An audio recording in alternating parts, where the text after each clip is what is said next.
Okay, so the slope formula, M stands for slope. Do we write those? You should. Slope is rise over run. Oh yeah.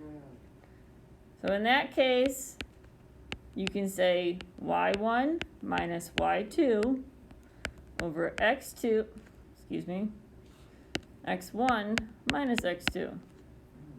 If you would rather write it, if you'd rather do the second y minus the first y, second x. So notice how I was consistent with each point. Could you do x on top?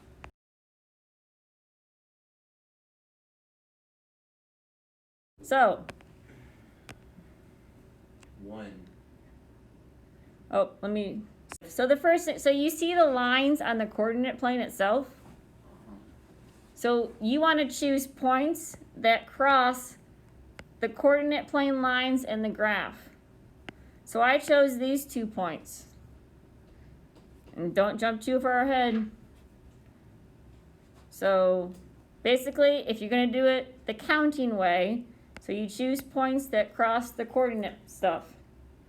So you see why I chose those 2? And then if you count up, because you're rising, 1, 2, 3, 4. So you rose positive 4, because you're going towards the positive y's. 1, 2, 3, 4. You ran towards the negative. Yes. 3, right? Yes, negative 5 over 3. That was the slope. Correct. Can you put this into the Desmos thing? No. The calculator? What? Can you put it in the calculator? No. So this one, I would label your ordered pairs. Now, if you really want to graph this one, you could take the time to graph it. But look at your y though. You're going all the way out to 20. Yeah. Oh, So- right. That doesn't. So, do you like the y1 first or the y2 first in the equation? Y1. Okay, so there's your equation. Now I'm going to replace y1. Negative 1 plus 9, right? The top would be 1 minus 20. 1 minus 20. I'm sorry, it would be 20 minus 1. Minus x2. You have to do your y's on top. Right, I have to get. Negative 1 minus a negative 9. 10. Negative 10. Nope.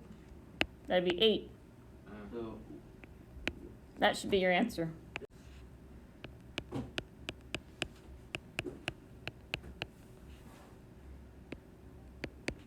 And I'm going to do it this way and show you that I get the same answer. Okay, I think I got it.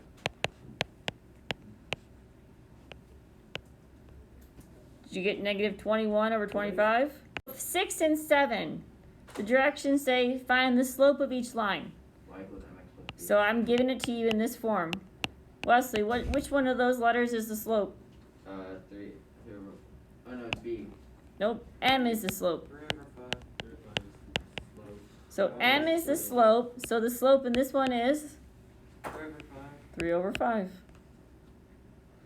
What's the slope in number 7? Negative 4 over 3.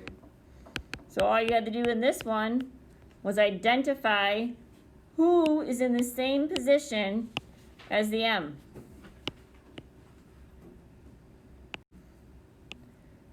These ones.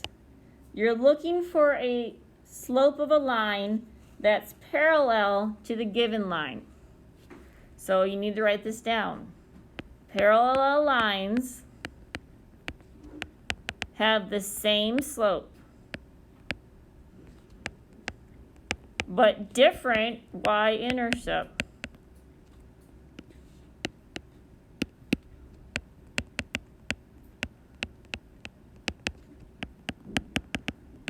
Parallel lines are never going to cross, but they have to have the same slope and a different y-intercept. Otherwise, if they have the same y-intercept, same slope, it's the same exact line. Like, Did you just put in a different number? Like, nope. So I'm giving you this line. Y equals negative 2/3 x plus 4. What is the slope of that line? Negative 2/3. Negative 2/3. So the slope of a new line that you're going to do is negative 2/3. Same exact thing. I don't get that. So we just don't change anything. You don't. Parallel lines have to have the same slope.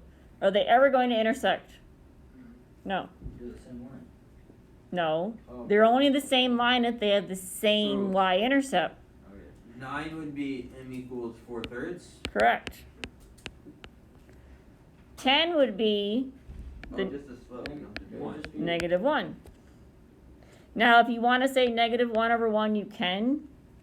Or you can just say negative 1. So perpendicular lines are going to be the opposite, like you said, but also opposite reciprocal. Also, it's neck. 7x plus Everything is- 9 minus 2. So what does reciprocal means? It means flip. 7 So- x So minus 2.